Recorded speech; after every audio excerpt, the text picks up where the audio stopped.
চাঁদপুরের কচুয়ায় দোহলিয়া গ্রামে প্রতিষ্ঠিত জামিয়া দরুদ তাওহীদ অ্যান্ড ইসলামিক একাডেমি সেন্টারে বিভিন্ন শ্রেণীর বার্ষিক পরীক্ষার ফলাফল ঘোষণা ও শিক্ষার মান উন্নয়নে অভিভাবক সমাবেশ সভা করা হয়েছে।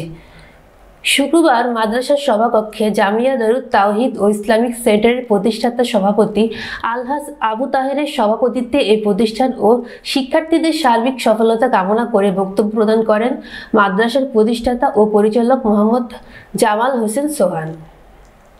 মাদ্রাসার সিনিয়র শিক্ষক আব্দুল মালিক মিয়াজির পরিচালনায় অন্যান্যদের মধ্যে বক্তব্য রাখেন বাংলাদেশ জামায়াতে আহলে হাদিস কুমিল্লা জেলার সভাপতি হাফেজ শাইখ সবুর খান, পালাখাল মডেল ইউনিয়ন যুবদলের সভাপতি কামাল হোসেন বাবুল, পালাখাল মডেল ইউনিয়ন জামাতের সভাপতি মাওলানা মোহাম্মদ জসিম উদ্দিন, দোহলিয়া সালাফি মসজিদের সাধারণ সম্পাদক আব্দুল লতিফ পাটোয়ারি, জামিয়া দরুদ তাওহীদের উপদেষ্টা কামাল হোসেন মেম্বার, জামিয়া দরুদ তাওহীদের সেক্রেটারি গুলজার হোসেন সহ আরও অনেকে।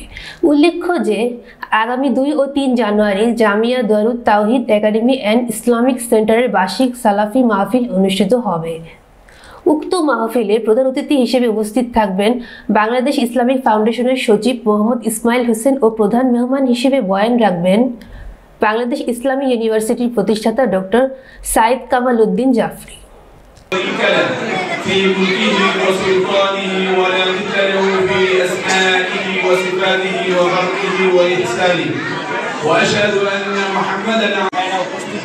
আমি সকলের নাম দিতে পারলাম না।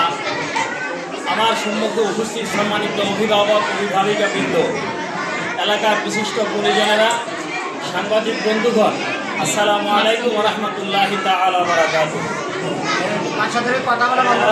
আমাদের দোহলিয়া গ্রাম আরও উন্নত হবে এবং সুশিক্ষা শিক্ষিত হবে ইসলামিক দিক দিয়ে। আমরা অনেক কিছু জানতে পারবো, তাদের থেকে ভবিষ্যৎ প্রজন্ম জানতে পারবে। তাই আমি আমার সংক্ষিপ্ত বক্তব্য আপনাদের থেকে দোয়া নিয়ে আজকের এই মহতী অনুষ্ঠানে উপস্থিত রয়েছেন অনুষ্ঠানের সভাপতি, অন্যান্য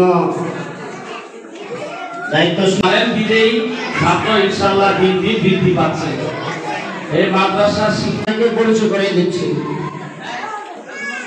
আপনাদের সম্মুখে আমি পরিচয় করে দিচ্ছি 4 নম্বর ইউনিয়ন যুবদলের সম্মানিত সভাপতি এবং হাদিসে রয়েছে মিসকাতুল মাসাবিক। হাদিসটি 201 নম্বর পৃষ্ঠা, হাদিসটি পাবেন 1, 2, 3, 4 নম্বর লাইনে হাদিসটি রয়েছে। আমরা সর্বাত্মক চেষ্টা চালিয়ে যাচ্ছি আমাদের শিক্ষক সহ অত্র মাদ্রাসার যারা বিভিন্ন দায়িত্বে নিয়োজিত আছে সবাই সর্বাত্মক চেষ্টা করছেন আপনাদের সন্তানদের জন্য। রাষ্ট্রের বিভিন্ন প্রতিকূল এবং পারিপার্শ্বিক পরিস্থিতির কারণে অনেক ক্ষেত্রে পড়ালেখায় সমগ্র বাংলাদেশের শিক্ষা ব্যবস্থায় কিছু বিঘ্ন ঘটেছে। তারপরও আমরা সেই ক্ষতিটুকু পুষিয়ে নিয়ে অত্র জামিয়া দারুদ তাওহীদ মাদ্রাসায় আমরা আমাদের চেষ্টা অব্যাহত রেখেছি। সেটারই ফলাফলস্বরূপ আজকের আমাদের অনুষ্ঠান সকাল 10টা থেকে এখন পর্যন্ত খুব শান্তিশৃঙ্খলভাবে চলে আসছে।